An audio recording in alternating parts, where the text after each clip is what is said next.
శంకుస్థాపనని గొయ్యవుతాం. ఎలక మన ఇంట్లోకి వచ్చి ఉండాలన్నా కూడా కన్నం పెడుతుంది. మనకి అక్కర్లేని విషయాలన్నీ తెచ్చి ఇంట్లో దాచుకుంటాం. ఆఖరికి పాలు తెచ్చుకున్నటువంటి కవర్లు కూడా బొట్టు పెట్టి దాచుకుంటాడు. ఎందుకురా అంటే ఎప్పుడో ఎవడో శనగపప్పు ఇస్తాడు, దానికోసం దాచానంటాడు.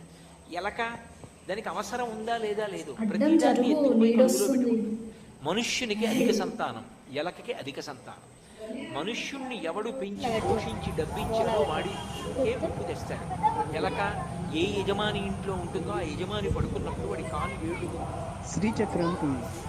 ఎలక ఇంట్లోనే చూరుల మీద తిరుగుతూ ఉంటుంది. మనిషి ఎప్పుడూ ఒక చూరు కింద ఇంట్లో తిరుగుతాడు. ఎలకని ఏది పట్టుకుంటుంది? చీకట్లో చప్పుడు అవ్వకుండా పాదముల యందు మాంసపు ముద్దలు ఉన్నటువంటి పిల్లి వచ్చి టక్కున పట్టుకుంటుంది. మనిషిని ఏది పట్టుకుంటుంది? చప్పుడు అవ్వకుండా వచ్చి పట్టుకునే మృత్యువు పట్టుకుంటుంది. అందుకే ఎలకకి